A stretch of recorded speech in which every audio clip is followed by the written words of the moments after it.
Crime की दुनिया में, अपराध की दुनिया में अगर मैं कहूँ तो लोगों के बढ़ते कदम जिसे कभी उम्मीद नहीं की जा सकती है, जो दोस्त है वही कब दुश्मन बन जाएगा कुछ पता नहीं है, जो अपना है वो कब पराया बन जाएगा कुछ पता नहीं है, जो ज़्यादा नज़दीकी है वो आपसे कब उसकी हो जाएगी आपको कुछ पता नहीं है। अगर आप भी किसी पर अंधविश्वास या ज़्यादा विश्वास करते हैं तो थोड़ा सा सोच विचार करके आप विश्वास करिएगा। हमने कई क्राइम देखा प्रयागराज में पिछले 10 दिनों के अंदर, जिस प्रकार से साजिशन और रहस्यमयी तरीके से घटनाओं को, हत्याओं को अंजाम दिया गया है, वो वाकई सोचने पर मजबूर कर देती हैं।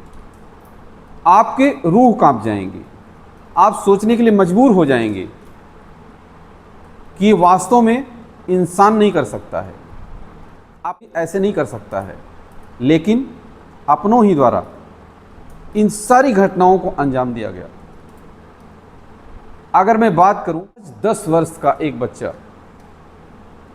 नैनी की महेवा का, शरद, उसको मौत के घाट उतार दिया जाता है और वो लोग उसको मारते हैं जो उसके नज़दीकी हैं, यानी उसको मार के और उसी के घर के 100 मीटर के आसपास झाड़ियों में फेंक देते हैं। ऐसे तो आजकल कुत्ते बिल्ली को भी नहीं, बड़े सम्मान, और बिल्ली गाय भैंस की भी डेथ हो जाती है तो एक सभ्य समाज के लोग उसे सही से दफनाते हैं, अपनों को नहीं। भला बताइए कि बच्चे ने क्या लिया था, वो 10 वर्ष का बच्चा। अब मैं आगे बात करूं तो जो पीयूष सिंह 17 साल का, महज 17 साल का, जिसके पिता की मौत जब वो 11 महीने का था तब हो जाती है, उसकी हत्या उसके चचेरे बाबा द्वारा कर दी जाती है। प्रयागराज की घटना ये। इतना ही नहीं, जब वो 8:40 पर स्कूल के लिए निकलता है, 8:30 बजे के आसपास, स्कूल जा ही नहीं पाता है, उसको अगवा कर लिया जाता है। उसके घर से 200 मीटर की दूरी पर शरण सिंह उसके चचेरे बाबा लगते हैं, उन्होंने स्वीकार किया, पुलिस के सामने अरेस्ट भी हुए कि हमने पीयूष सिंह की हत्या किया। तो इस प्रकार से अगर देखें तो, और पीयूष सिंह को सिर्फ हत्या नहीं करने के बाद कमरे में बंद करके लाश को, और उसके बाद बाजार के खोआ मंडी में जा कर के, प्रयागराज की जो खोआ मंडी है वहाँ से पॉलीथीन लाते हैं, बाकायदे बाज़ार से लाते हैं आरी, उसको काटते हैं, हाथ पैर उसका काट करके कई टुकड़ों में और पॉलीथीन बैग में भर करके बारी बारी से, और यहाँ भी नहीं, नज़दीक ले जाते हैं। कहाँ फेंकते हैं?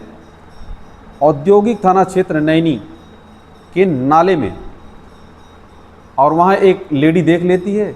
वहीं से कहानी वापस शुरू हो जाती है। वो लेडी जब जाती है, भैंस चरा रही थी। कई बार आप लोगों ने देखा होगा कि जिसके ऊपर शक न करो वही शक का मंजर बन जाता है। आप, वो जो शरण सिंह थे, उन्होंने सोचा कि अरे इसको क्या पता, लेकिन वो जैसे ही डेड बॉडी फेंक करके गए पॉलीथीन में नाले के अंदर, वैसे ही वो भैंस छोड़ करके वो आ गई देखने के लिए गड्ढे में क्या फेंका। जैसे देखा तो पूरा खून से लथपथ तीन थी और उसमें मानव शरीर दिखाई दे रही थी। अब वो जो है तुरंत गांव वालों को चिल्लाई, जो अगल बगल के लोग थे उनको बुलाया, पुलिस को सूचना दी गई। पुलिस ने सीसीटीवी कैमरे को खंगाला और सीसीटीवी कैमरे खंगालने के बाद कि वो आदमी कहाँ कहाँ गया, पुलिस चाहे तो क्या नहीं कर सकती है। लास्ट में शरण सिंह के पास तक पहुंच गई। शरण सिंह ने आनाकानी किया, लेकिन जब पुलिस ने प्रेशर बनाया तो शरण सिंह ने बयान लिया और बताया कि हाँ हमने ही किया। अब बताइए उस माँ के ऊपर क्या बीतेगी और क्या बीत रही है। हम तो गए थे, बात भी किए कि उसकी निर्मम तरीके से किस प्रकार से हत्या की। अब मैं बात करता हूँ प्रयागराज में कौड़िहार के पूर्व जिला पंचायत सदस्य रणधीर सिंह यादव की जिस प्रकार से रहस्यमयी तरीके से हत्या की गई। वो पहले जिला पंचायत सदस्य थे, उनकी पत्नी बबली सिंह यादव आज भी जिला पंचायत सदस्य हैं। कहाँ? कौड़िहार से। अब इसमें एक नया मोड़ आया है। एक तो जो पुलिस की जांच है उसमें ये निकल के सामने आ रहा है कि प्रेम प्रसंग का मामला था। जो उदय सिंह यादव, उसकी पत्नी अंजलि यादव, उसकी भी रहस्यमयी तरीके से 11 जुलाई 2025 को उसकी मौत हो जाती है। उससे प्रेम प्रसंग का मामला था। अब जो रणधीर सिंह यादव की जो हत्या की जाती है 22 अगस्त 2025 को अगवा करके उन्हीं के स्कॉर्पियो में बताया जाता है कि उदय सिंह, राम सिंह यादव और विजय और लीला और कई लोग शामिल थे इस हत्या में। ये लोग ले जाते हैं, दारू पीते हैं, खुद कम पीते हैं और रणधीर सिंह यादव को ज़्यादा दारू पिलाते हैं। अब ये तो जांच का विषय है कि उसमें कुछ और तो नहीं डाला था, कि थोड़ा सा कुछ भी डाले होंगे। हो सकता है कि वो कम दारू में ज़्यादा नशा हो गई हो। इसलिए आप लोगों से भी निवेदन है कि इसीलिए दारू को काल माना गया है।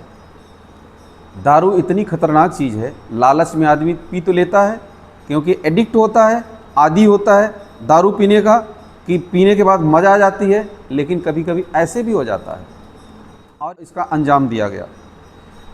अब दारू पिलाने के बाद जब अचेत अवस्था हो जाती, सीधे कहाँ ले जाते हैं? चित्रकूट के जंगल में, वहाँ हत्या की जाती है। उसके बाद कहाँ लाया जाता है? पूरा मुफ्ती, पमरौली के पास 100 किलोमीटर दूर वीरान जगह में। अब वहाँ जो है एक और जो है एक बात निकल के आ रही है कि रणधीर सिंह यादव की हत्या के बाद जो लाश को ठिकाने लगाने के लिए लोगों को हायर किया गया था। 2 लोगों को हायर किया गया था, जिसमें कि धूमनगंज निवासी फरार आरोपी विजय पासी, जो कि 24 वर्ष का होता है, उसे लाल गोपालगंज से अरेस्ट किया गया। और पूछताछ में ये पता चला है कि जो उदय व उसके भाई विजय यादव, राम सिंह ने विजय पासी, रवि पासी और जय सिंह को 50,000 में हत्या की सुपारी दी थी। अब बताइए, अच्छा, हत्या के रणधीर सिंह यादव के सिर को कूचा जाता है ताकि वो पता न चले, पहचान न हो, और काट कूट कर बताते हैं कि 8 टुकड़े कर दिए और ले जा कर के रेलवे ट्रैक पर डाल दिए। रात भर ट्रेन चलती है और वो काटती रहती है, सौछत बिछत हो जाता है। 23 तारीख को ऐसे डेड बॉडी पड़ी रहती है, क्योंकि वहाँ अगल बगल के लोग जाते नहीं, जंगल का इलाका है, थोड़ा सा पेड़ पौधे बहुत सारे हैं कटीले। उसके बाद जब 24 तारीख को अचानक कोई जाता है और पुलिस को खबर देता है कि यहाँ एक डेड बॉडी पड़ी है और ये जो है इस प्रकार से, तो पुलिस रिकवर करती। तो इस प्रकार से जो डेड बॉडी है छत बिछत हो जाती है कि पहचानना मुश्किल हो जाता है। अब जो हड्डियाँ, अस्थियाँ, जो भी पड़ा हुआ था लाते हैं और ले जाते हैं, किसी प्रकार से उसका कराते हैं, उसके बाद पंचनामा कराते हैं। अब उसके आगे घर वालों का आरोप है कि कम से कम पेपर में निकलवाना था। पेपर में निकलवाया जाता कि हाँ ये जो डेड बॉडी किसकी है, यानी लावारिस है। अगर किसी की डेड बॉडी है तो वो, क्योंकि उसी समय उन्होंने FIR दर्ज कराया था, उनकी पत्नी बबली सिंह यादव ने और उदय सिंह के नामजद तहरीर दिया था थाने में। तो इस तरीके से उनके परिवारजनों का आरोप है कि हमें कम से कम बताया तो जाना था, बताया नहीं गया। अब इसमें वो लोग शक जाहिर करते हैं कि इसमें हो सकता है कि राजनीतिक विद्वेष रहा हो किसी से, क्योंकि पंचायत सदस्य, अब उनकी पत्नी, अभी फिर इलेक्शन होने वाला है, तो रास्ते से हटाने के लिए हो सकता है कि ऐसा ये काम किया गया हो। तो अब तक की जो अपडेट है, इस हत्या कांड में कई किरदार जो है अपराधी पकड़े गए हैं। और मैं दिखाता हूँ कि उनके पिता और उनकी बहन ने, उनके घर वालों ने किस प्रकार से CBI जांच की मांग की है। आप सभी अपना ध्यान रखें। जय हिंद। कुछ भी नहीं कर रही है, इसके लिए CBI जांच। और इनकी ये हालत है, और जिसके बहू और बेटे दोनों जो है, बहू तो अभी भी जिला पंचायत सदस्य हैं और जो बेटे हैं वो पहले थे, वो जिला पंचायत सदस्य प्रतिनिधि थे।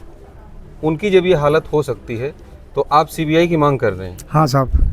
सीबीआई की मांग कर रहा हूँ, बुलडोजर उसके घर पे चले, उसको कैप्चर करे, उसको साले को हत्या करें। अगर नहीं करते हैं तो जैसे हम तड़प रहा हूँ उसके बाल बच्चे भी तड़पें।